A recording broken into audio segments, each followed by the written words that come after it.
Colossenses capítulo 1, versículos 11 e 12, corroborados em toda a fortaleza, segundo a força da sua glória, em toda a paciência e longanimidade, com gozo, dando graças ao Pai, que nos fez idôneos para participar da herança dos santos na luz, corroborados em toda a fortaleza. A oração de Paulo e Epáfras pelos cristãos de Colossos era para que Deus ajudasse mesmo a eles todos e os fortalecessem na fé para viverem dignamente na presença do Senhor.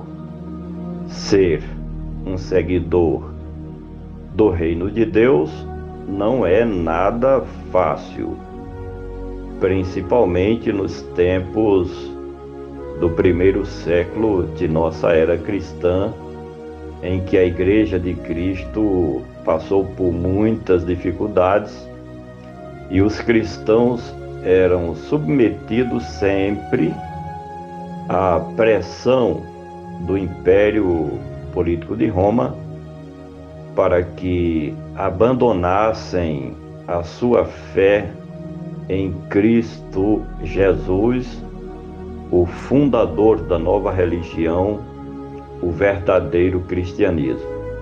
E isso acontecia com muitas perseguições, prisões e até a morte de muitos dos líderes da igreja do primeiro século de nossa era cristã, eles que eram os defensores da nova fé em Cristo Jesus e aqueles que semeavam as boas novas da nova aliança de Deus com a humanidade, principalmente com a Igreja de Cristo Jesus. Corroborados em toda a fortaleza, segundo a força da sua glória. O desejo e a oração de Paulo pela Igreja de Colossos eram para que Deus, pela sua grande glória, revestisse os cristãos daquele lugar.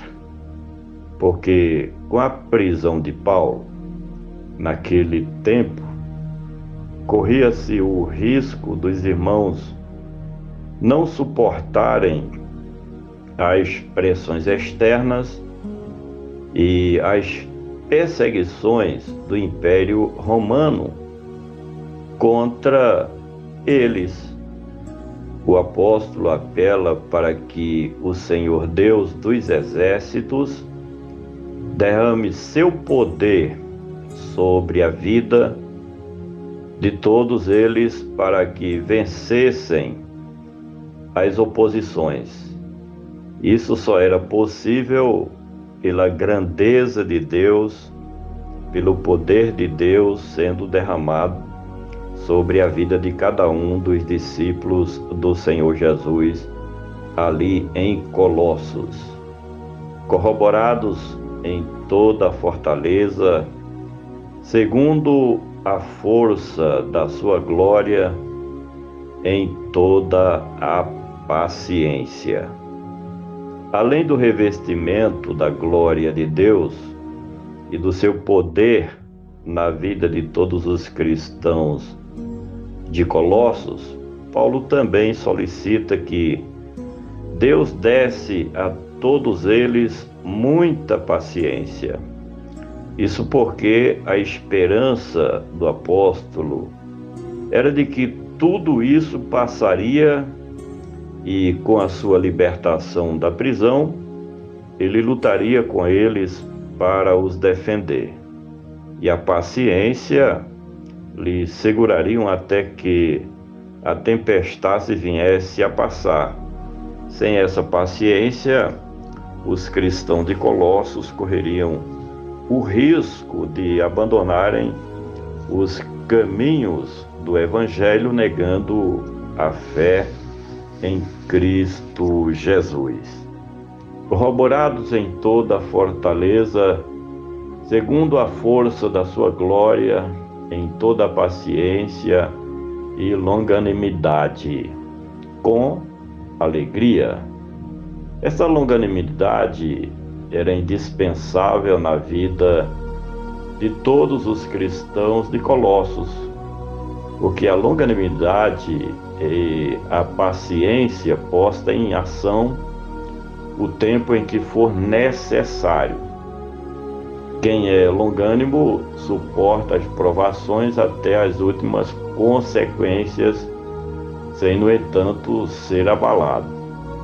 E o apóstolo dos gentios ora para que Deus faça um milagre, no sentido de que eles suportassem as dificuldades pacientemente com alegria, com gozo, porque gozo, neste caso, quer dizer alegria.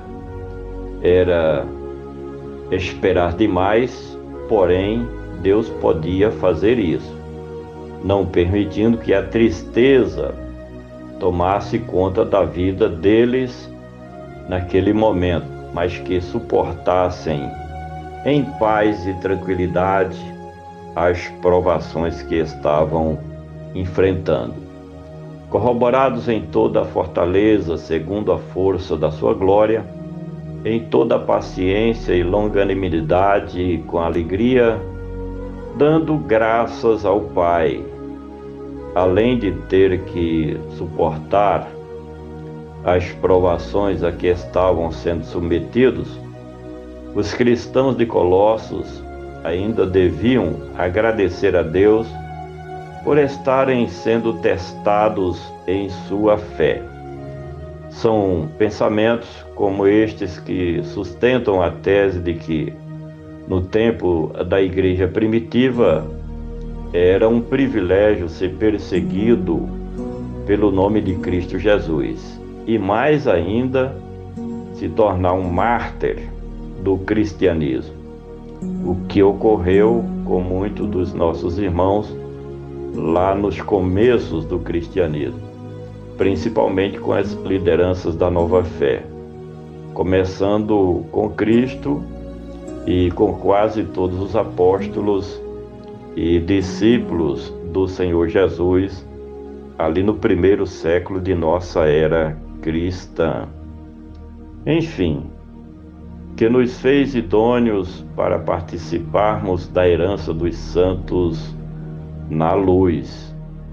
E o motivo deste agradecimento a Deus era por fazer parte do reino de Cristo e viver diferente do que vivem as pessoas naturais deste mundo, carregando no peito a esperança e a fé de que vivemos dignamente na presença de Deus, seremos participantes da herança eterna dos santos na luz, o que se traduz por salvação e vida eterna em Cristo Jesus, o nosso Redentor.